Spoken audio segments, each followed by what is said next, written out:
Dua murid sekte petarung jahat tampak sedang melakukan perjalanan sembari menggosipkan tentang rumor yang beredar di kota Nando yang tidak lain tentang perintah eksekusi 100 hari terhadap Wang Lin, di mana dua murid itu menganggap bahwa perbuatan Wang Lin terlalu keji karena telah menewaskan banyak kultivator tahap pembentukan pondasi maupun tahap formasi inti seperti kepala tetua sekte mereka. Di tengah percakapan itu, mereka kemudian merasakan tanda-tanda kemunculan kultivator lain yang seketika membuat mereka terkejut setengah mati setelah mengetahui bahwa sosok itu adalah Wang Lin. Tak mau menjadi korban berikutnya dari sosok Wang Lin, dua sekte murid-murid sekte itu pun auto kabur ke markas pusat untuk melaporkan secepatnya. Sementara itu Munan dan Mube yang memimpin jalan untuk Wang Lin diam-diam saling berkomentar dalam hati terkait kemampuan tempur Wang Lin yang bisa menghancurkan formasi 10.000 darah iblis milik musuh hanya dalam sekejap saja. Mereka menilai kekuatan sosok Wang Lin ini dianggap sangat menakutkan sehingga membuat Mu bersaudara itu terpaksa harus lebih berhati-hati lagi berurusan dengan Wang Lin. Sedangkan di sisi lain, Sang Guanmo tampaknya malah terkagum-kagum dengan teknik serangan yang dipergunakan oleh Wang Lin dalam melawan musuh, sehingga membuat dia berpikir harus mempelajari teknik tersebut supaya bisa merasa aman ketika menjelajah Laut Xiaomo. Sementara Sang Guanmo dan Mu bersaudara sibuk dengan pemikirannya masing-masing, Wang Lin juga tenggelam dalam pemikirannya sendiri, di mana saat itu dia terpikir untuk membangun sebuah kekuasaan supaya memiliki kedudukan yang cukup disegani selama berada di Laut Xiaomo. Dan untuk mewujudkan hal tersebut, Wang Lin akhirnya memutuskan untuk menjadikan sekte petarung jahat sebagai wilayah kekuasaannya. Setelah memikirkan hal tersebut, Wang Lin kemudian berusaha untuk memulihkan kesadaran ilahi yang baru saja dipergunakan dalam skala besar saat mengalahkan rombongan kultivator lepas yang menyerangnya. Di sisi lain, Limuan diam-diam memperhatikan Wang Lin dan seketika merasa sangat tidak menyangka karena Wang Lin akhirnya berhasil mencapai tahap formasi inti berkat pil surga yang telah ia murnikan. Limuan pun jadi teringat pada masa-masa pertama kali mereka bertemu, yaitu ketika dia dan kakaknya salah mengira bahwa Wang Lin adalah Sun Youchai, yang bahkan jika dalam kesalahpahaman waktu lalu tidak segera diselesaikan pada waktu itu, bisa saja dia beserta almarhum kakaknya juga dibikin pindah alam oleh Wang Lin tanpa belas kasihan. Nah, selagi Limuan tenggelam dalam momen kenangan masa lalu itu, tanpa disadari Wang Lin juga diam-diam memperhatikannya sehingga terucaplah sebuah kata bahwa setelah urusannya dengan sekte petarung jahat selesai, maka Wang Lin akan mengantar Limuan kembali ke aliansi negara api.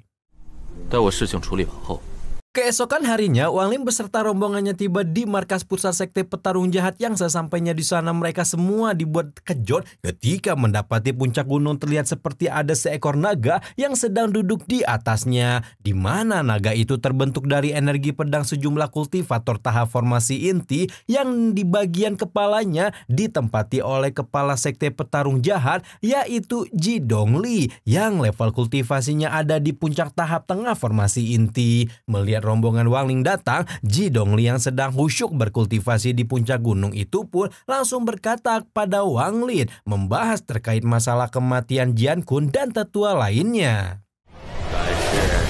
Selesai kepala sekte menyampaikan perkataannya, sejumlah kultivator yang ada di sepanjang tubuh naga itu pun mulai bersuara sembari menyalurkan energi spiritual mereka kepada Ji Dongli. Mendapati pemandangan semacam itu, Sang Guanmo auto menyebutkan tebakannya bahwa naga yang membentang di puncak gunung itu merupakan formasi naga pertempuran hebat. Tebakan itu pun lantas dibenarkan oleh Mu bersaudara yang seketika menjelaskan bahwa formasi itu merupakan formasi pelindung sekte yang menurut rumor hanya bisa diterobos oleh kultivator jiwa lahiria. Tapi berhubung saat ini formasi naga itu belum terbentuk dengan sempurna, maka Mu bersaudara menawarkan diri kepada Wang Lin untuk menjadi penengah supaya tidak terjadi pertempuran di antara mereka.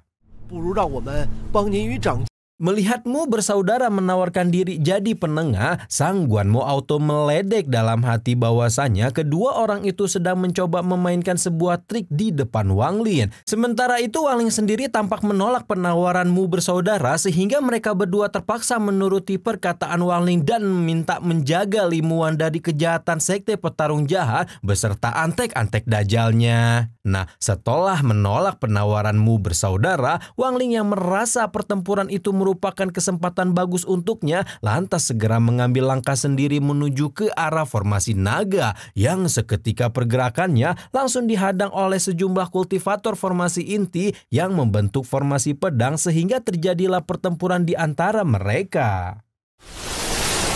Akibat dari pertempuran tersebut, beberapa kultivator harus tewas di tangan Wang Lin yang kemudian jasadnya langsung diikat pada tendon naga bersama mayat-mayat lainnya. Setelah itu Wang Lin melanjutkan penyerangannya untuk menghancurkan formasi naga pertempuran hebat, tapi sayangnya tindakan tersebut tidak membuahkan hasil dan justru malah memicu si kepala sekte untuk menyelesaikan pembentukan formasi naga, di mana ia seketika menyerap lebih banyak energi spiritual yang ditransfer kultivator pada tubuh naga hingga akhirnya sosok ini pun berhasil meningkatkan level kultivasinya dari tahap tengah formasi inti ke tahap semu jiwa lahiriah.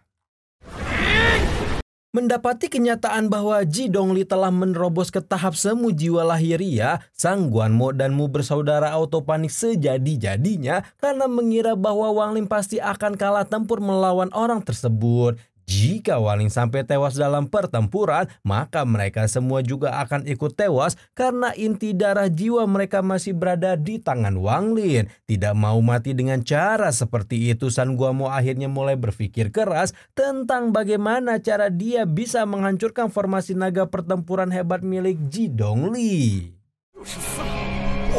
Selagi orang-orang di kubu Wang Lin dilanda kepanikan, Ji Dongli sendiri tampak menyombongkan diri dengan tingkat kultivasi barunya, di mana ia menantang Wang Lin untuk adu kekuatan dan sangat terobsesi untuk bisa mengalahkannya. Sementara itu, formasi naga Ji Dongli justru malah membuat Wang Lin teringat pada formasi sihir 10.000 darah iblis karena memiliki beberapa kemiripan, di mana menurut pengamatan Wang Lin, formasi tersebut memiliki kelemahan dalam masalah waktu yang hanya dapat bertahan dalam jangka pendek. Tapi meski pengamatan Wang Lin itu benar adanya, hal tersebut tidak lantas membuat Ji Dongli mengurungkan niat untuk bertempur sehingga pertarungannya dengan Wang Lin pun berlangsung. Akibat dari pertempuran tersebut, tubuh Wang Lin terperosok di tumpukan bebatuan. Namun pada saat yang sama, Wang Lin menyadari bahwa sumber kekuatan formasi naga itu sama persis dengan sumber kekuatan formasi sihir 10.000 darah iblis, di mana untuk bisa menghancurkan formasi tersebut, Wang Lin harus menemukan mata formasi. Lalu ia pun akhirnya menemukan kepala naga sebagai titik kelemahan dari formasi itu. Setelah menyadari hal tersebut, Wang Lin kemudian mengeluarkan jiwa iblis piaraannya untuk melawan kekuatan Ji Dongli. Saat jiwa iblis piaraan Wang Lin dikerahkan, Ji Dongli sempat dibuat salah paham bahwa kekuatan iblis itu tidak mampu mengalahkan serangannya. Namun sesaat kemudian Ji Dongli langsung terkejut-kejut ketika mendapati fakta bahwa ternyata iblis piaraan Wang Lin itu mampu dengan mudah melahap jiwa naga miliknya. Pada saat yang sama, Ji Dongli juga dikejutkan dengan aksi penyerangan Wang Lin yang mencoba menghancurkan formasi naga buatannya, sehingga dia pun langsung bergerak melakukan pencegahan dengan segenap kekuatannya. Dan yang mengejutkan, kekuatan tahap semu jiwa lahiriah Ji Dongli ternyata mampu menggagalkan aksi Wang Lin sehingga formasi naga itu tidak mudah untuk dihancurkan. Gagal menghancurkan formasi naga pelindung sekte, Wang Lin kemudian diburu serangan balasan dari Ji Dongli yang saat itu menggunakan formasi pedangnya untuk menghabisi Wang Lin. Sembari menghadapi serangan tersebut, Wang Lin berpikir keras untuk menemukan titik kelemahan formasi yang sesungguhnya, sementara Ji Dongli memerintahkan sejumlah kultivator tahap formasi inti untuk menyerang anggota kubu Wang Lin. Mendapat perintah penyerangan tersebut, sejumlah kultivator yang sejak tadi duduk manis di atas gunung itu pun langsung bergegas melakukan pengejaran terhadap orang-orang Wang Lin termasuk Limuan.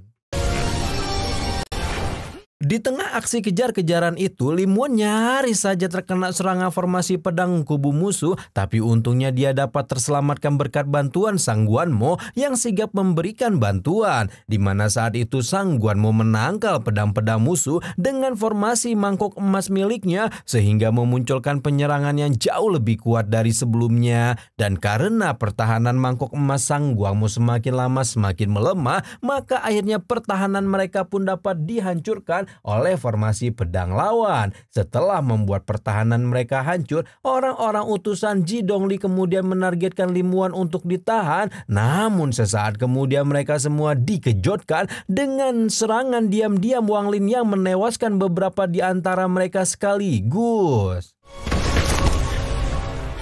Usai menewaskan beberapa orang itu, Wang Ling kemudian dihampiri oleh seluruh anggota timnya, di mana saat itu Sang Guanmo dan Mu bersaudara menyarankan kepada Wang Lin supaya mereka mundur dulu untuk sementara waktu sambil menyusun strategi lain. Hal itu dikarenakan kekuatan kelompok Wang Lin tidak bisa sebanding untuk dapat mengalahkan kekuatan Ji Dongli, sehingga langkah mundur dianggap sebagai satu-satunya solusi yang paling aman. Namun bukannya menuruti saran anggota timnya, Wang Lin justru malah terdorong untuk menuntaskan pertempuran saat itu juga, sehingga dia pun langsung melaju lagi untuk bertarung melawan Ji Dongli. Melihat pertempuran antara Wang Lin dan Ji Dongli, Sang Guanmo yang tadinya cemas kini mulai merasa sedikit lega karena akhirnya Wang Lin dapat mengimbangi serangan si ketua sekte itu. Sementara Wang Lin sendiri tampaknya mulai menyadari bahwa kekuatan Ji Dongli bisa jadi lebih kuat ketika posisi bertarung mereka lebih dekat dengan formasi naga. Dia pun mulai melakukan berbagai uji coba untuk melawan Ji Dongli dalam berbagai jarak, walaupun akhirnya Wang Lin harus terluka akibat gagal dalam menghindari serangan. Namun yang mengejutkan, pada saat yang bersamaan Wang Lin juga akhirnya telah berhasil menemukan titik kelemahan dari formasi naga itu. Wang Lin gagal menghindari serangan Ji Dongli ketika sedang mencari tahu titik kelemahan formasi pentempuran naga. Namun kabar baiknya, Wang Lin akhirnya jadi mengetahui titik kelemahan formasi tersebut, sehingga dia pun sengaja menjauh dari posisi Ji Dongli dengan dalih tidak mau bertarung lagi. Hal tersebut jelas membuat Ji Dongli jadi marah, yang seketika langsung menyerang Wang Lin untuk membuatnya kembali baku hantam. Pada saat diserang, Wang Lin sengaja melawan dengan iblis piaraannya yang seketika mampu menangkal serangan Ji Dongli dengan sangat mudah.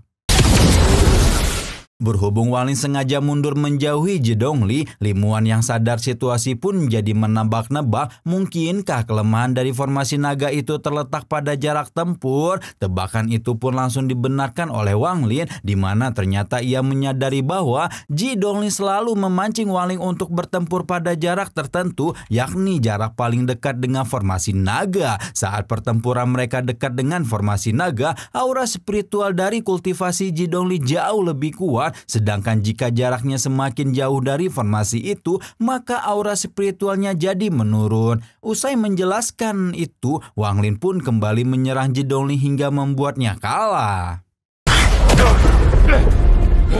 Karena Ji Dongli berhasil dikalahkan, maka otomatis formasi naga itu pun hancur seketika, sehingga membuat para kultivator yang ada di dalamnya jadi terluka. Situasi ini pun lantas membuat Ji Dongli terpaksa mengakui kekalahannya dan memberikan sebuah token kepada Wang Lin sebagai tanda penyerahan kekuasaan. Namun saat Wang Lin mengambil token tersebut, Ji Dongli diam-diam melakukan serangan dadakan dengan pedangnya, sehingga membuat Wang Lin hampir terluka. Tapi untungnya Wang Lin dapat selamat berkat baju pelindung kulit naga yang digunakannya, sehingga dia akhirnya mematahkan pedang tersebut yang otomatis membuat Ji Dongli jadi almarhum.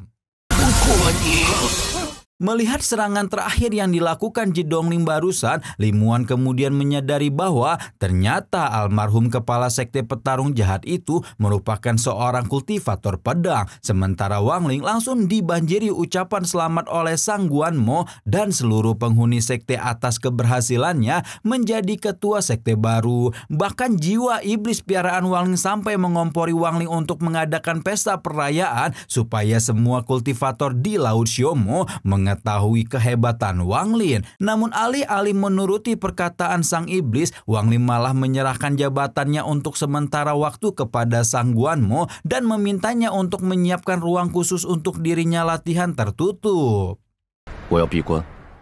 Singkat cerita, Wang Ling akhirnya tiba di ruangan rahasia yang disiapkan sang Guanmo, di mana ruang tersebut bekas ruang pribadinya Ji Dongli yang terbilang bagus untuk berlatih. Setibanya di sana, Wang Ling menyampaikan hal penting kepada Limuan bahwa ia akan mengantarnya pulang ke aliansi negara api setelah latihan tertutupnya selesai. Mendapati perkataan Wang Lin, Limuan yang enggak mau pisah sama Akang pun setengah percaya mencoba meyakinkan Wang Ling sekali lagi atas pernyataannya, sehingga ia akhirnya mengatakan bahwa Limuan hanya perlu memulihkan diri selagi dirinya berlatih. Tidak berselang lama, Limuan dan sang Guanmo meninggalkan ruang latihan Wang Lin, di mana selanjutnya Limuan pergi ke tempat formasi naga sembari mengenang sebuah momen romansa bersama dengan Akang Wang Lin yang sedikit tidak lazim dari momen romansa orang-orang pada umumnya. Bagaimana tidak, momen romansa yang dimaksud adalah saat ketika Wang Lin mengajak Limuan untuk menghabisi orang lain yang tentunya tidak bakalan pernah dilakukan oleh laki-laki manapun. Mengingat hal itu, Limuan merasa lucu sendiri, lalu ia pun mulai memperbaiki formasi naga sebagai bentuk pembalasan atas kebaikan Wang Lin yang pernah menyelamatkan hidupnya beberapa puluh kali. Selagi Limuan memperbaiki formasi naga, di ruang latihannya Wang Lin memasuki ruang mimpi Mutiara Xiani dan melihat jiwa kedua orang tuanya yang disegel di dalam sana. Melihat dua jiwa kesayangannya itu, Wang Lin kemudian teringat pada sepenggal kisah masa lalunya, di mana dia pernah diminta orang tuanya untuk segera memiliki pendamping hidup. Mengingat kenangan pahit dan singkat nan mengharukan itu, Wang Lin lantas berjanji dalam hati bahwa suatu hari nanti dia pasti akan mencarikan calon mantu yang hebat bagi orang tuanya. Hanya saja waktu tersebut bukanlah sekarang, karena Wang Lin masih harus fokus pada misi balas dendamnya terhadap Teng Huayuan, sementara ia juga tidak mau membahayakan nyawa calon istrinya Limuan untuk berada selalu di sisinya. Kembali kepada Limuan, dia masih saja menyibukkan dirinya dengan mengotak-atik formasi naga selama 3 hari berturut-turut, sehingga tindakannya memancing perhatian sang Guanmo yang lantas menegur untuk mengingatkannya supaya beristirahat terlebih dahulu. Namun saat itu, Limuan menolak saran sang Guanmo dan malah bersikeras untuk menyelesaikan apa yang sedang dikerjakan. Setelah beberapa waktu, perbaikan formasi naga yang dilakukan oleh Limuan pun akhirnya selesai, di mana setelahnya dia meminta sang Guanmo untuk menyiapkan ruangan khusus untuk melakukan pekerjaan lain. Sementara di sisi lain, Wang Lin yang sudah kembali ke ruang mimpi Mutiara Xiani kini mulai menginterogasi jiwa iblis piaraannya, di mana saat itu ia menanyakan soal level kultivasi sang iblis yang berhasil dipulihkan. Mendengar perkataannya itu, jiwa iblis piaraan Wang Lin mengaku baru mencapai tahap akhir pembentukan fondasi, tapi hal tersebut tentunya tidak membuat Wang Lin percaya, karena merasa jiwa iblis piaraannya itu sedang menyembunyikan sesuatu. Nah, untuk membuktikan kecurigaan tersebut, Wang Lin kemudian memeriksa sendiri level kultivasi jiwa iblis, sehingga didapatlah sebuah inti emas yang menunjukkan kalau iblis piaraannya telah berbohong. Kedapatan membohongi Wang Lin, jiwa iblis piaraan itu lantas pura-pura tidak tahu, seolah-olah baru menyadari bahwa pencapaian kultivasinya sudah memasuki ranah formasi inti. Sikap ini pun akhirnya membuat Wang Lin menduga bahwa iblis itu sudah mendapatkan kembali ingatannya yang hilang, dan karena dugaan tersebut benar adanya, maka iblis piaraan itu memutuskan untuk menyerang Wang Lin demi mendapatkan kebebasannya. Namun seperti yang sudah bisa diprediksi, aksi penyerangan jiwa iblis itu pun berhasil dikalahkan oleh Wang Lin, sehingga iblis itu pun menyerah dan minta diampuni. Setelah tidak melawan lagi, jiwa iblis itu kemudian diminta Wang Lin untuk memuntahkan semua jiwa yang telah dilahapnya untuk kemudian dipergunakan sendiri oleh Wang Lin. 3 hari kemudian Limuan yang belakangan menyibukkan diri dengan urusannya di ruangan latihan tertutup akhirnya telah menyelesaikan semua pekerjaannya dan ia pun segera keluar dari ruang tersebut dengan kondisi badan yang tampak letih, lesu, dan lunglai sehingga membuat Wang Lin dan Sang Guanmo jadi khawatir sekaligus terherman-herman dengan apa yang dilakukan oleh Limuan selama 3 hari terakhir ini. Nah, kekhawatiran itu pun lantas membuat Wang Lin memberikan Limuan sebotol labu cairan roh untuk memulihkan diri, lalu setelahnya mereka berdua pun pergi meninggalkan sekte. Di tengah perjalanan, Limuan dan Wang Lin menyadari perubahan wujud kabut laut Xiaomo yang menjadi air, di mana hal tersebut merupakan pemandangan pertama bagi Wang Lin selama tinggal di Laut Xiaomo. Sedangkan bagi Limuan itu adalah fenomena alam yang keempat kalinya ia alami. Karena Wang Lin baru pertama kali melihatnya, Limuan kemudian menceritakan lebih banyak tentang fenomena alam tersebut, termasuk momen-momen saat dirinya mengalami perubahan kabut yang menjadi air, di mana menurutnya fenomena alam itu terlihat sangat bagus karena terkadang ia bisa melihat banyak binatang spiritual yang berenang di sana. Setelah terbang selama beberapa waktu, Wang Lin dan Limuan kini sampai di wilayah negara api, di mana saat itu wilayah yang telah ditinggalkan penghuninya itu tampak mengalami kehancuran total akibat penyerangan yang dilakukan monster api. Melihat penampakan wilayah tersebut, Wang Lin mengingat kembali bagaimana dia bisa selamat dari api di puncak gunung sampai akhirnya keselamatan dia itu memancing kemunculan monster api ke dataran yang kemudian tanpa disangka-sangka meluluhlantahkan wilayah negara tersebut. Karena peristiwa itu Wang Lin merasa sedikit menyesal atas terjadinya bencana tersebut. Namun sesaat kemudian ia dikejutkan oleh Limuan yang memberitahukan bahwa mereka telah sampai di perbatasan. Setibanya di perbatasan wilayah aliansi negara api, Wang Lin dan Limuan akhirnya sampai pada momen perpisahan, di mana saat itu Wang Lin mengungkapkan rasa leganya yang telah berhasil menempati janji 4 tahun lalu kepada Limuan untuk mengantarkannya pulang dengan selamat. Pada momen tersebut Wang Lin juga ditawari oleh Limuan untuk ikut ke sekte Luo He supaya bisa sembunyi sebentar dari kultivator yang mungkin mengejar Wang Lin. Tapi karena Wang Lin sudah punya rencana tersendiri, dia pun menolak tawaran tersebut dan buru-buru mengembalikan inti darah jiwa milik Limuan yang sudah disisipi kesadaran ilahinya. Karena Wang Lin menolak tawarannya, Limuan kemudian menghadiahi Wang Lin beberapa ramuan pil kultivasi yang pernah dimurnikannya selama 4 tahun terakhir, sehingga kemudian hal tersebut membuat Wang Lin mengungkapkan bahwa di antara mereka berdua sudah tidak ada lagi utang piutang yang harus mereka bayar. Mengakhiri percakapannya, Wang Lin pun pamit undur diri, tapi sebelum pergi ia diberi hadiah tambahan oleh Limuan berupa jimat giok yang bisa dipergunakan Wang Lin sebagai formasi pertahanan ketika bertarung melawan musuh kuat. Setelah perpisahan dengan Limuan, Wang Lin kemudian memasuki Mutiara Xianni untuk menghindari para kultivator yang mungkin bakal mengeksekusinya. Di dalam mutiara itu Wang Lin bertahan sampai tanda kutukan 100 harinya menghilang dan ia pun mendapatkan inti emas dari kultivasi Qian Kun. Setelah mendapatkan itu, Wang Lin menatapi jiwa Abah Situnan yang tertidur pulas lalu berjanji bahwa suatu saat nanti jika dirinya telah mencapai ranah transformasi jiwa, dia pasti akan membawa si Abah keluar dari Mutiara Xianni dan mencarikan tubuh baru untuknya, hidup sebagaimana para dewa pada umumnya. Beralih ke tempat lain, Sang Guanmo beserta para anggota sekte petarung jahat tampak sedang menunggu kedatangan Wang Lin untuk menggelar upacara perayaan sekte mereka. Tidak berselang lama Wang Lin akhirnya muncul di depan mata yang seketika kedatangannya langsung disambit oleh sukacita oleh semua penghuni sekte, terlebih ketika mereka mendapati bahwa tanda kutukan Wang Lin telah menghilang. Pada saat itu Sang Guanmo juga mengembalikan token ketua sekte kepada Wang Lin sehingga sehingga hal tersebut kembali membuat Wang Lin disambit seluruh anggota serta diberikan penghormatan. Namun terlepas dari penghormatan yang diterima oleh Wang Lin sendiri menatap jauh ke kedalaman Laut Xiaomo seolah penglihatannya bisa menembus tempat Teng Huayuan yang kemudian membuatnya bertekad untuk balas dendam menghabisi si kakek Dajjal beserta antek-antek Dajjalnya.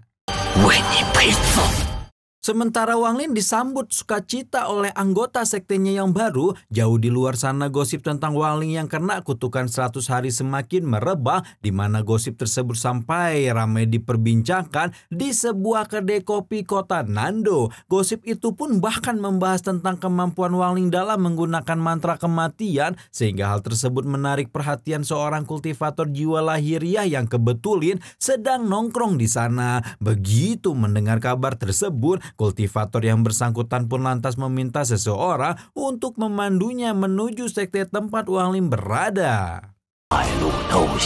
Sang Guanmo dan beberapa murid sekte petarung jahat sedang khidmat berkultivasi di sebuah puncak gunung tempat formasi naga berada. Di tengah proses kultivasi itu mereka dikejutkan dengan awan hitam tebal yang mendadak muncul yang kemudian disusul dengan kemunculan sosok Duan Muji yang seketika menanyakan keberadaan Wang Lin sembari melempar tubuh seorang kultivator lepas yang telah memandu jalan menuju sekte petarung jahat. Hal ini pun memancing ketakutan semua penghuni sekte, terlebih ketika sosok Duan Muji itu juga memberikan aura tekanan yang sangat kuat di tempat tersebut.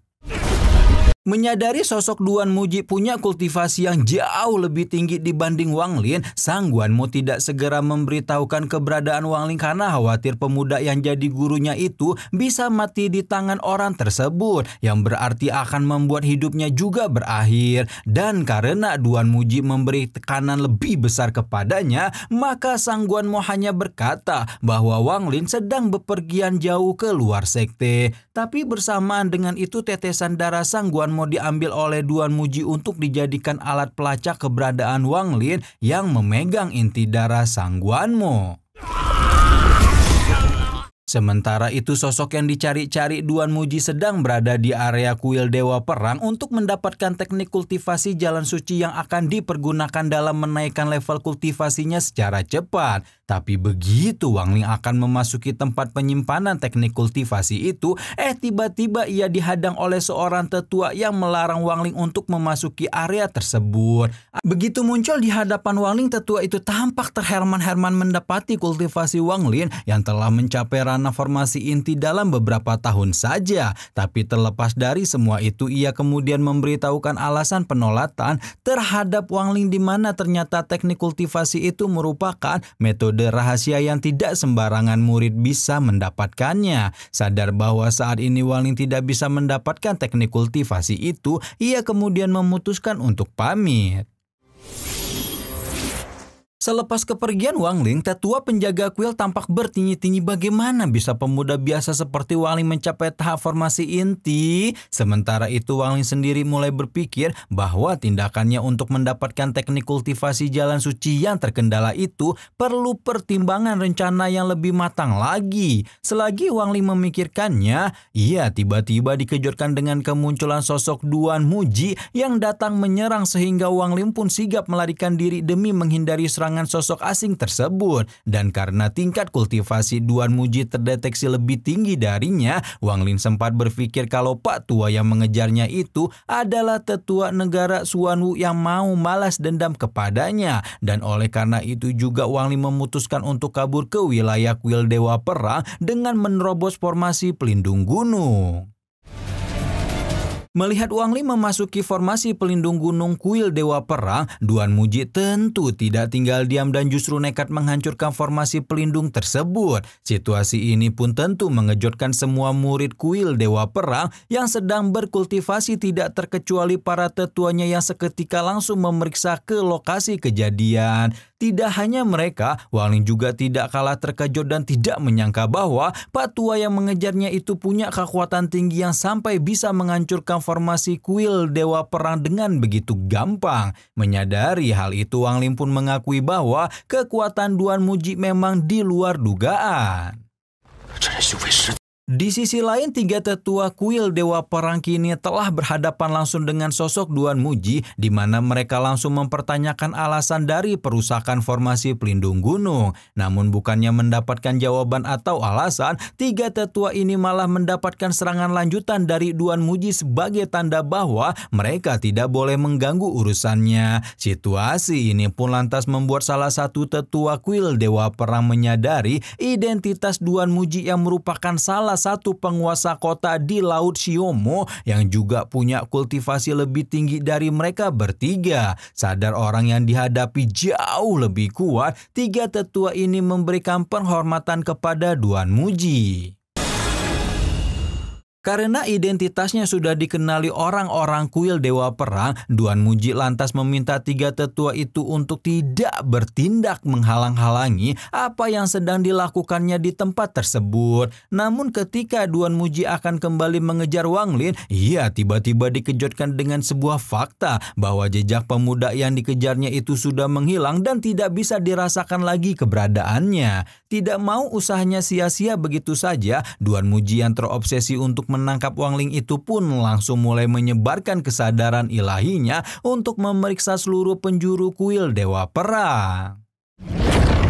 Penasaran dengan apa yang sedang dilakukan sosok Duan Muji, tiga tetua kuil Dewa Perang mencoba meradar tindakan orang tersebut sehingga diketahuilah bahwa pria tua yang punya julukan Raja Iblis ke-8 itu sedang melakukan penguncian terhadap wilayah negara mereka, di mana penguncian itu akan membuat semua kultivator yang keluar masuk negara Xuanwu akan berada di bawah kendali Duan Muji. Sementara itu Duan Muji sendiri tampak sangat bertekad untuk bisa menemukan Wang Lin, sekalipun jika dia harus sampai pada tahap memurnikan seluruh orang di negara Xuanwu.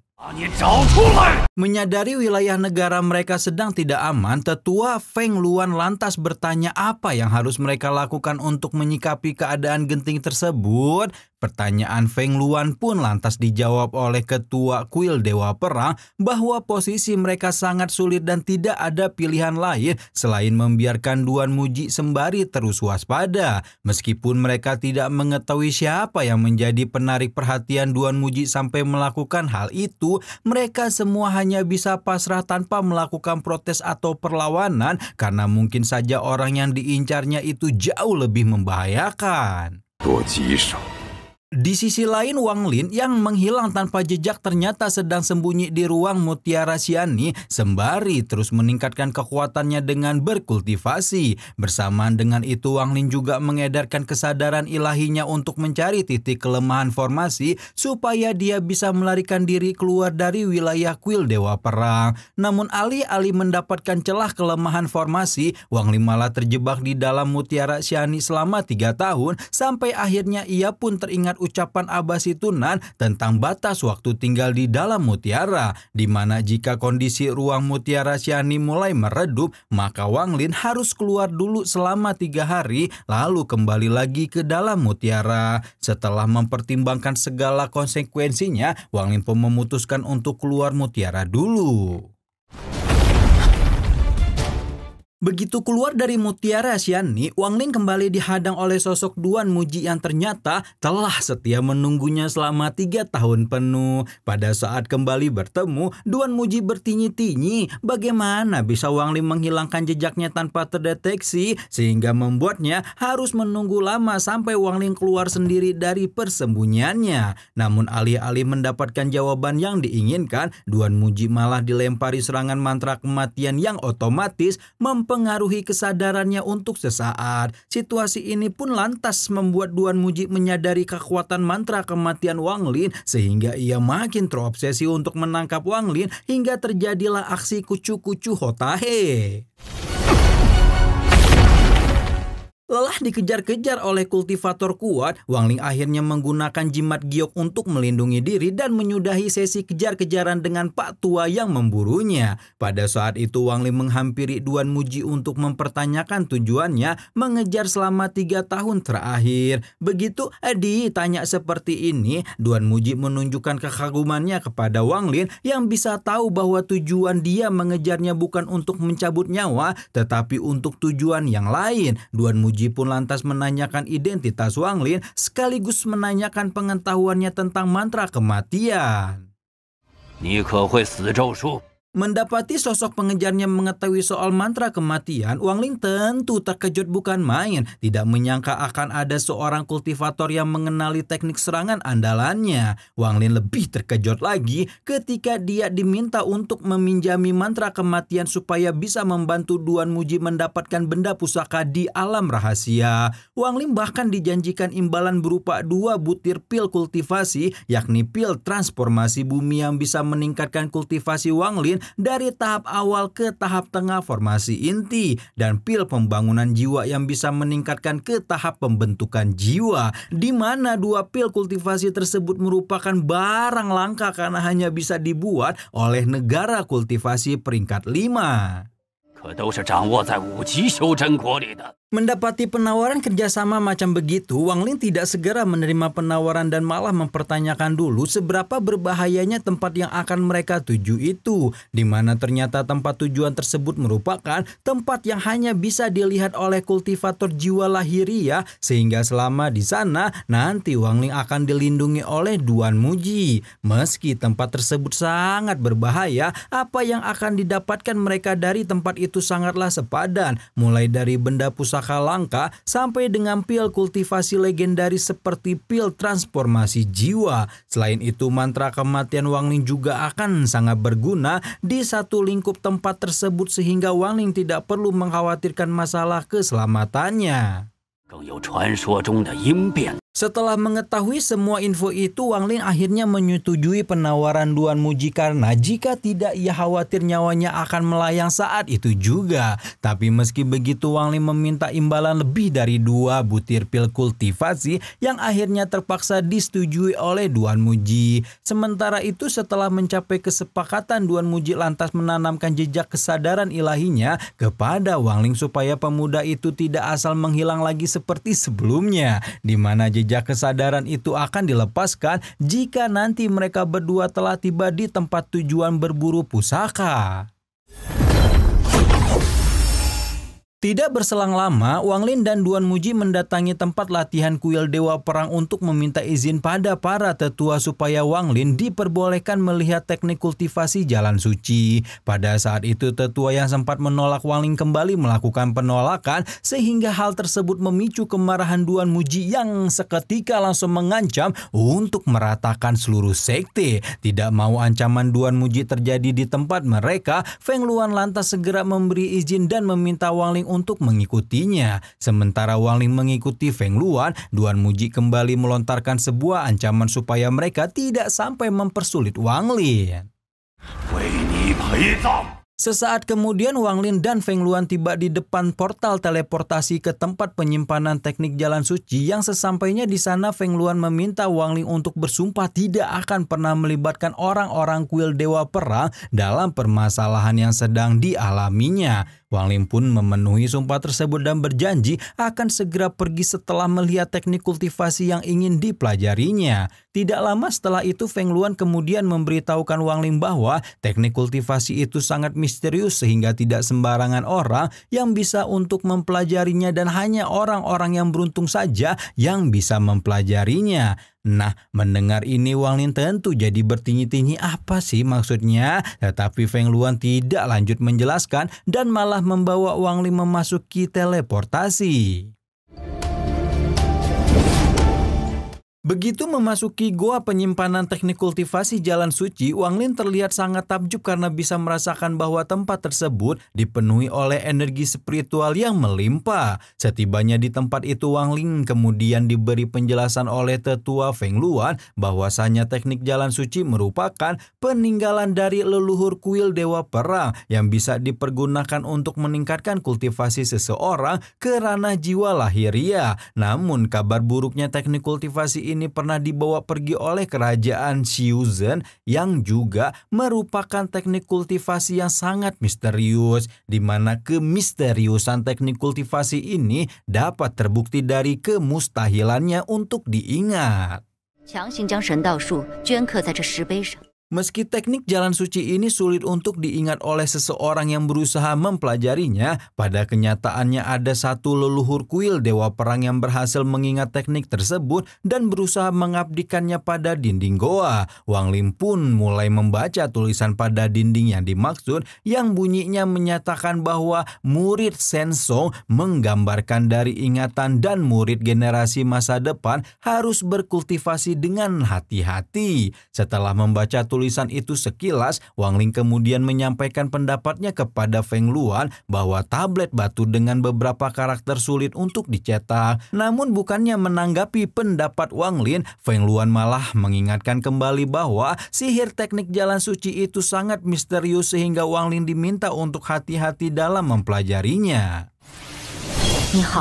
Tidak berselang lama, Wang Lin mulai memfokuskan dirinya untuk mempelajari teknik kultivasi jalan suci. Namun betapa terkejutnya ketika dia mendapati fakta bahwa apa yang baru saja dibacanya tiba-tiba menghilang dari ingatannya. Mendapati situasi ini, Wang Lin segera sadar kalau itu merupakan kekuatan sihir penghalang ingatan. Lalu ia pun mulai mempelajari ulang teknik tersebut. Namun pada saat yang bersamaan, jiwa iblis piaraan Wang Lin tiba-tiba keluar tanpa disuruh dan mulai menggunakan teknik rahasianya untuk memanggil rekan-rekannya yang berada di sekte mayat.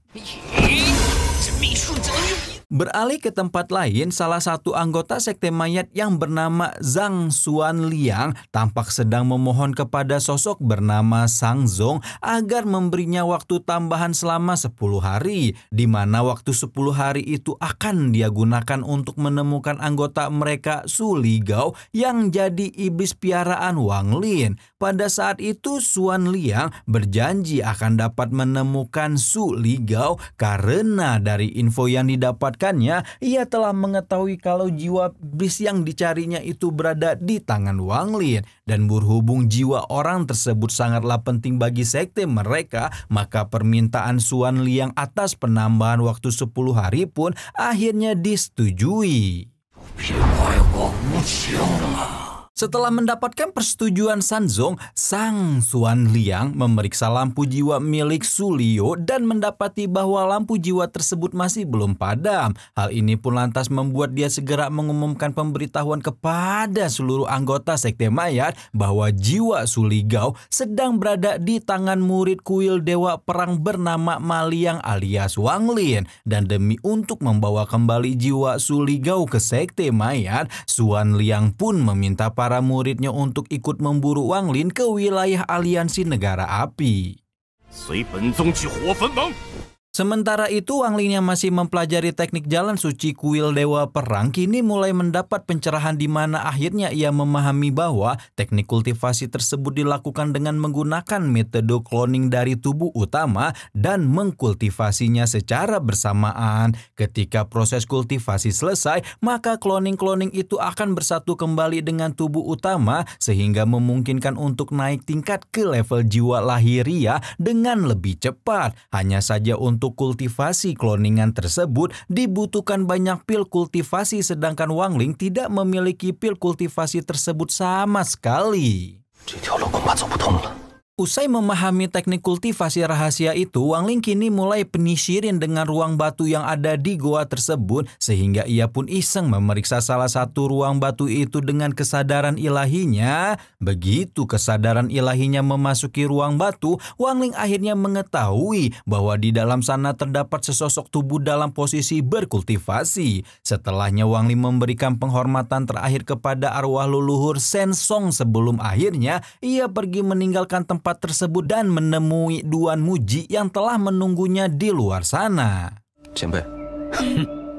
Tidak lama setelah itu, Wang Lin dan Duan Muji segera meluncur ke tempat perburuan benda pusaka, di mana selama perjalanan jiwa iblis piaraan Wang Lin alias Su Ligao tidak bisa dia menantikan pertolongan dari rekan-rekannya dari sekte mayat. Ia sempat sangat berharap bahwa kali ini jiwanya akan terbebas dari Wang Lin sehingga bisa kembali ke tempat asalnya. Namun di sisi lain, pergerakan Su Ligao yang tidak bisa diam sekaligus berisik ini ternyata memancing perhatian Wang Lin yang penisirin dengan tindak tanduknya yang mencurigakan. Dan ketika Wang Ling mulai mempertanyakan apa yang sedang diperbuat oleh Su Ligao, maka Su Ligao langsung berbohong kepada Wang Lin bahwa ia hanya sedang berdoa untuk kebaikan Wang Lin. Beberapa waktu kemudian perjalanan Wang Ling dan Duan Muji mulai menemui hambatan, di mana saat itu orang-orang dari sekte mayat yang dipimpin oleh Xuan Liang datang mengganggu perjalanan demi untuk menangkap Wang Lin. Begitu orang-orang sekte mayat muncul, Xuan Liang langsung menanyai Wang Ling terkait dosa yang pernah diperbuatnya terhadap sekte mayat. Tetapi Wang Lin memilih tidak bersikap jujur dan pura-pura lupa pada dosa yang pernah diperbuatnya. Sikap Wang Ling yang memasang wajah tanpa dosa itu pun lantas membuat Xuan Liang jadi marah, sehingga ia segera melemparkan serangan pertamanya kepada Wang Lin. Tapi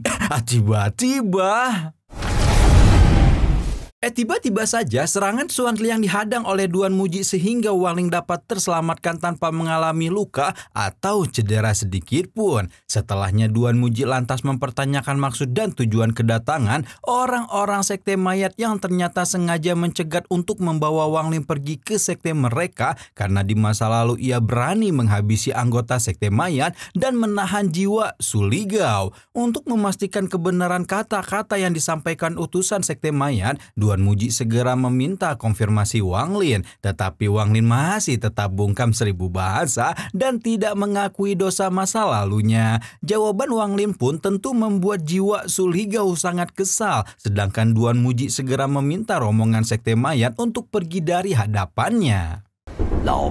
Mendapati rombongannya malah diusir pergi, pimpinan rombongan sekte mayat ini lantas dengan berani menyerukan ancaman untuk Duan Muji, di mana saat itu ia menyarankan Duan Muji supaya tidak melindungi Wang Lin serta tidak memilih bermusuhan dengan orang-orang sekte mayat. Hal ini dikarenakan sekte mayat merupakan salah satu sekte terbesar di negara api yang jika keberadaannya sampai disinggung, maka hal tersebut akan merugikan Duan Muji sendiri. Terlebih lagi saat ini mereka juga membawa kultivator jiwa lahiriah untuk melawan Duan Muji. Dan karena Duan Muji ini tidak terpengaruh oleh ancaman tersebut, maka Xuan Liang langsung membuat formasi es mistik 9 neraka untuk menyerangnya. Melihat rekan-rekan sekte mayat mulai bertindak untuk menyerang, jiwa iblis piaraan Wang Ling alias Su Ligao tampak senang kegirangan, mengira bahwa aksi mereka menyelamatkannya akan berhasil membebaskan dia dari Wang Lin. Tapi ternyata aksi orang-orang sekte mayat itu harus gagal total oleh kekuatan Duan Muji yang dalam sekejap saja mampu melemparkan serangan balik untuk menghabisi kultivator sekte mayat dan menghancurkan formasi es mereka. Mendapati kenyataan bahwa kekuatan Duan Muji jauh lebih tinggi dari rombongan mereka, Xuan Liang segera memerintahkan para anggotanya untuk membuat formasi teleportasi, tetapi formasi tersebut langsung dihancurkan oleh Duan Muji dengan begitu mudah. Melihat formasi teleportasi sekte mayat dihancurkan Duan Muji dengan begitu mudah, Wang Lin lantas jadi menduga-duga bahwa level kultivasi Duan Muji itu telah mencapai ranah transformasi jiwa. Nah, buat teman-teman yang memang nggak tahu ranah-ranah kultivasinya bisa cek di description ya guys ya, jangan lupa di subscribe juga ya.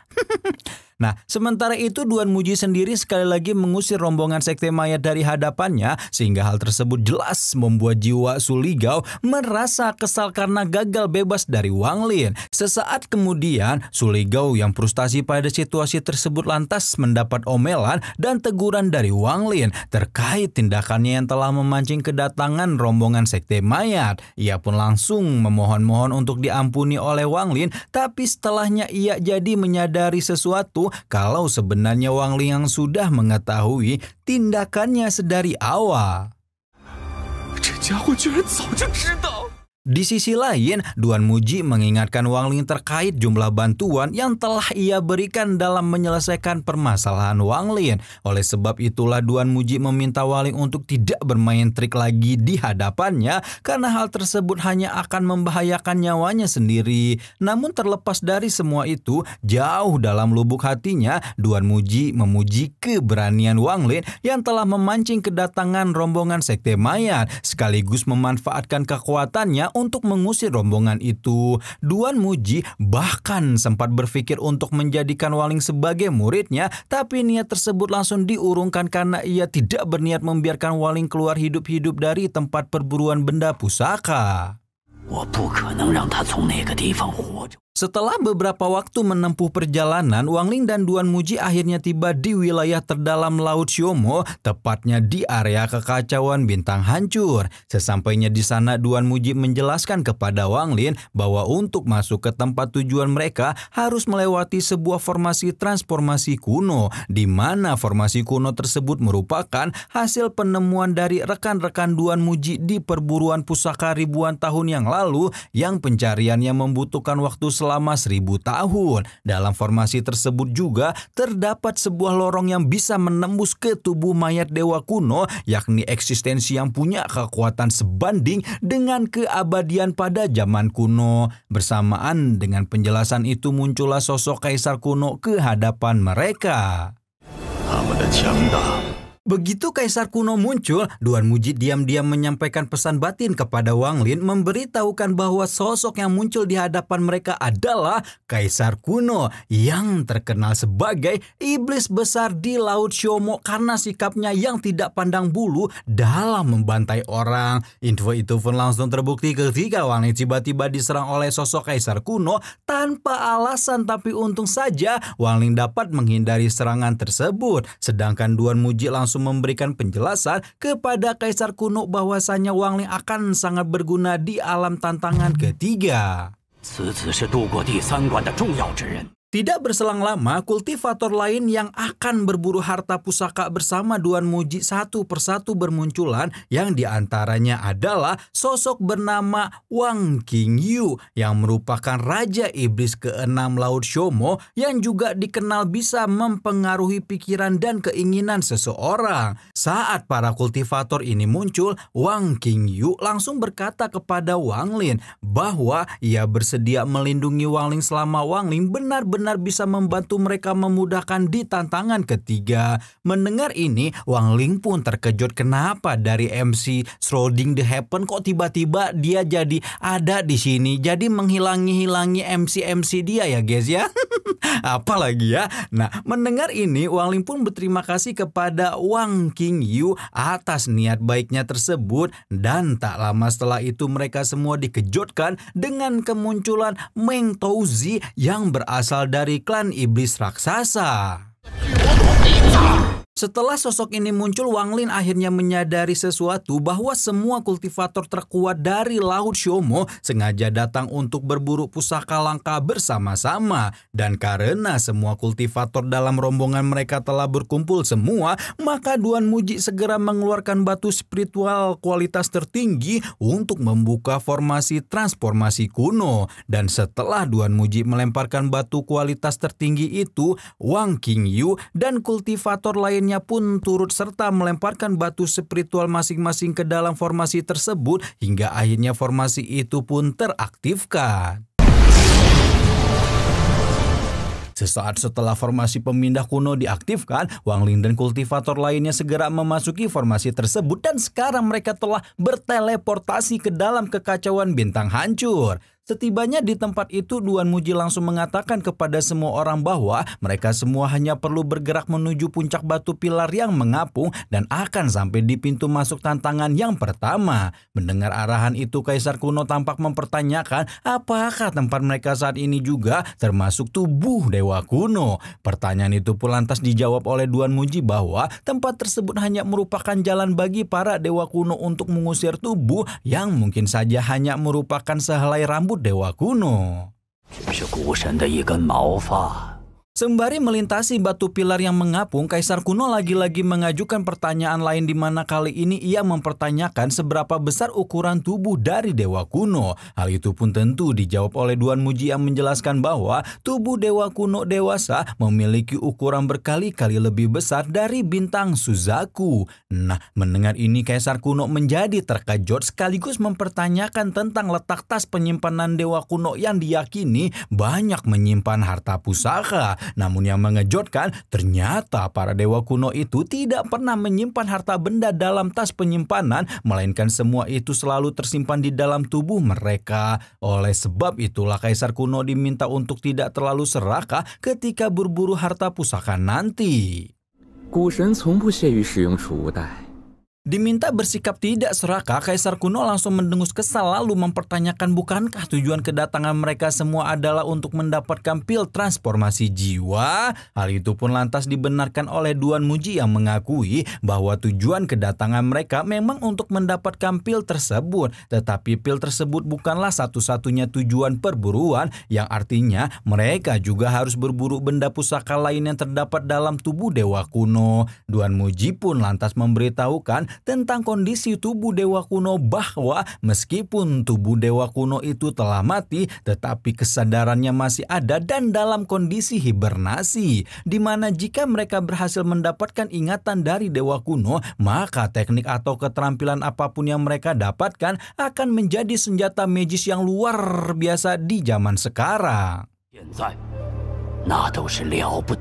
Di sisi lain, Wang Lin yang sejak tadi dia mendengarkan penjelasan Duan Muji kini mulai bertinyi-tinyi dalam hatinya bahwa para kultivator Laut Xiaomo itu sedang ada di tahap akan menjadi dewa. Namun sebagian dari mereka belum pernah berhasil menggabungkan kekuatan dan harus mempersiapkan perjalanan semacam ini selama 1000 tahun. Dari fakta tersebut, Wang Lin akhirnya memahami bahwa tempat mereka berada saat ini sangat berbahaya, sehingga ia berpikir harus segera mencari jalan keluar secepat mungkin. Nah, di tengah pemikirannya itu, Wang Lin tiba-tiba dikejutkan dengan banyaknya bintang-bintang yang ia lewati, yang dimana hal tersebut lantas membuat hatinya jadi tidak tenang.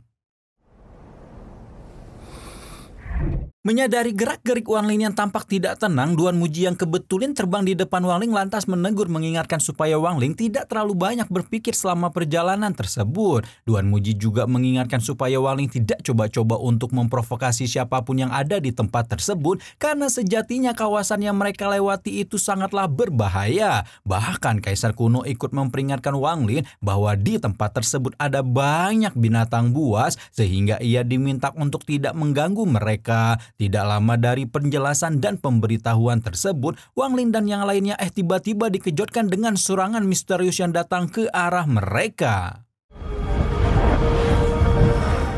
Mendapati serangan tersebut, rombongan Wang Lin akhirnya menyadari bahwa penyerangan barusan berasal dari binatang buas berupa naga raksasa. Demi menghindari bahaya yang lebih besar, mereka semua memutuskan berlari secepat mungkin menjauhi naga raksasa tersebut, sehingga terjadilah kejar-kejaran di antara mereka seperti ditagih pinjol. Dan yang mengejutkan, demi menghentikan pengejaran naga raksasa itu, Kaisar kuno sengaja menumbalkan Wang Lin, tapi untung saja tubuh Wang Lin itu segera ditarik kembali oleh Duan Muji, sehingga Wang Lin pun tidak berakhir menjadi makanan naga tersebut. Akibat dari gagalnya proses penumbalan barusan, Kaisar kuno tentu jadi tidak senang dan ia pun segera meningkatkan kecepatan terbangnya ke barisan paling depan. Tapi setibanya di barisan depan, Kaisar kuno langsung mendapat karma atas perbuatan jahatnya terhadap Wang Lin, di mana seketika tibalah gilirannya ia dikorbankan oleh Raja Iblis 6 Keinginan yang sengaja melemparnya ke arah naga. Tak ada pilihan lain, Kaisar kuno yang ketakutan setengah mati itu pun harus pasrah menghadapi naga raksasa sendirian, hingga akhirnya ia pun kalah dalam pertarungan tersebut dan menjadi makanan sahur bagi naga. Tapi meski Kaisar kuno telah menjadi makanannya, tampaknya naga raksasa yang belum kenyang itu pun dengan apa yang ia makan, sehingga ia kembali mengejar kultivator lainnya dan terlibat baku hantam. Selagi para kultivator Laut Xiaomo bertempur melawan naga raksasa, Wang Lin diam-diam mulai menyadari bahwa pada saat ini kekuatannya belum cukup untuk melawan naga tersebut, sehingga peluang bertahan hidupnya di kawasan itu dinilai terlalu kecil. Sesaat kemudian Wang Lin tiba-tiba teringat ucapan Limuan yang pernah mengatakan bahwa bagian terpenting dalam tubuh naga adalah sumsum tulang belakang, di mana benda tersebut dapat dijadikan mantra atau senjata magis yang punya kekuatan luar biasa untuk melawan musuh kuat. Dari ingatan tersebut, Wang Lin mulai mengamati tubuh naga di hadapannya dan menemukan adanya kejanggalan dalam tubuh naga tersebut yang kemudian membuat ia dengan sengaja membiarkan dirinya tersedot ke dalam tubuh naga. Melihat Wangling tersedot tanpa daya ke dalam mulut naga, Raja Iblis 6 Keinginan dan kultivator lainnya segera terbang menjauhi naga tersebut, sedangkan Duan Muji sempat terkejut-kejut sendiri sebelum akhirnya ia pun menyusul rekan-rekannya yang lain ke tempat yang lebih aman. Sementara itu Wangling sendiri kini mulai mengamati bagian dalam tubuh naga, dibantu oleh jiwa iblis piaraannya yang mendadak muncul menemani. Pada saat itu jiwa iblis piaraan Wangling dengan antusias berkomentar bahwa perut naga merupakan tempat teraman untuk Wangling dan mereka dapat terbebas dari kultivator laut Xiaomo di luar sana. Tanpa merespon perkataan jiwa iblis piaraannya, Wangling kemudian memberi kode kepada Su Ligao supaya ia melakukan pemeriksaan terhadap bagian dalam tubuh naga. Meski sempat enggan menjalankan tugas, Su Ligao akhirnya menuruti perkataan Wangling untuk memeriksa setiap bagian tubuh sembari ketakutan. Setelah beberapa waktu, Su Ligao tiba-tiba berteriak histeris sambil berlarian menandakan ada makhluk seram lainnya yang bersembunyi di dalam tubuh naga tersebut. Dan benar saja tidak berselang lama muncullah seekor naga merah berukuran lebih kecil dari sisi lain perut naga raksasa yang seketika langsung menyerang Wangling secara brutal. Sembari bertarung melawan naga merah, Wangling kini mulai menyadari bahwa binatang buas di hadapannya itu tidak tampak seperti binatang buas sungguhan, di mana berdasarkan pengamatannya, binatang naga merah itu merupakan makhluk parasit yang memang hidup di dalam tubuh binatang buas yakni naga raksasa. Demi mengalahkan makhluk parasit itu, Wangling mengarahkan seluruh kemampuan yang dimilikinya dan menggunakan pedang terbang andalannya untuk menyerang naga merah tersebut. Setelah berjuang beberapa waktu, naga merah itu pun akhirnya berhasil dilumpuhkan sehingga otomatis membuat tubuh naga raksasa bergerak-gerak tidak karuan lantaran merasakan ada keanehan dalam tubuhnya. Usai mengalahkan naga raksasa, Wangling kemudian bergegas ke area sumsum naga berada di mana seketika ia teringat ucapan Limuan yang pernah berkata bahwa harta karun terpenting dalam tubuh naga bukanlah pilnya melainkan sumsum tulangnya. Berdasarkan perkataan Limuan itu, Wangling kemudian cepat-cepat mengambil sumsum tersebut sementara di tubuh naga raksasa mulai terkulai dan jatuh menabrak bebatuan yang mengapung. Pada saat kondisi itulah Wangling yang sudah berhasil mengamankan sumsum naga segera keluar dari tubuh naga raksasa dan mendarat di pilar batu yang mengapung.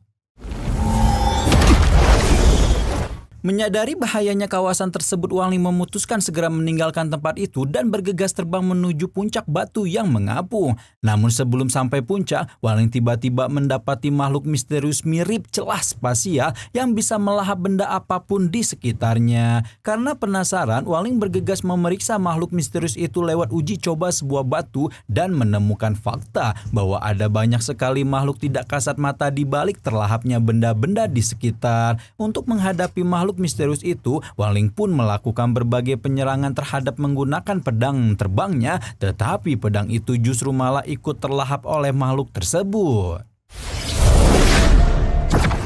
Dari keanehan itu, Wangling akhirnya dapat menyimpulkan bahwa makhluk misterius pelahap benda itu punya kecerdasan luar biasa dan juga terdapat lebih dari satu makhluk tersebar di kawasan itu. Menyadari berbahayanya situasi semacam ini, Wangling berpikir untuk segera menemukan cara melewati makhluk tersebut sembari terus-terusan menghindarinya dengan berbagai cara. Pada saat itu Wangling terus berusaha terbang menuju puncak batu, tapi sepanjang usahanya Wangling selalu digagalkan oleh makhluk pelahap misterius yang terus-menerus mengejarnya. Wangling bahkan sudah menggunakan berbagai benda harta pusaka yang ia miliki demi untuk melindungi diri dari pelahapan makhluk misterius.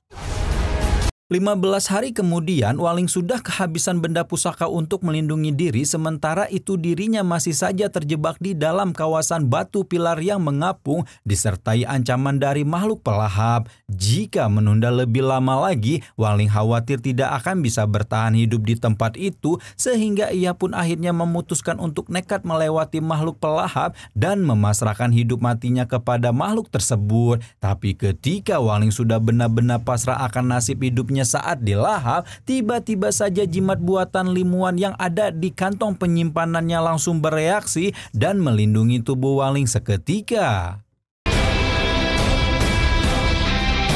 Dengan perlindungan dari jimat naga pemberian Limuan, Wang Ling berhasil melewati keganasan makhluk pelahap misterius dan ia pun akhirnya mendarat di sebuah batu pilar. Setelah situasinya cukup aman, Wang Ling segera mengamankan kembali jimat barusan, lalu setelahnya ia mulai mempertimbangkan apakah harus lanjut menuju puncak ataukah keluar dari tempat itu lewat formasi pemindah kuno tempat dirinya masuk tadi. Berhubung Wang Ling masih merasa tingkat kultivasinya yang saat ini tidak cukup mumpuni untuk bertahan hidup di kawasan tersebut, Wang Ling akhirnya memutuskan untuk pulang dari tempat tersebut. Tapi tiba-tiba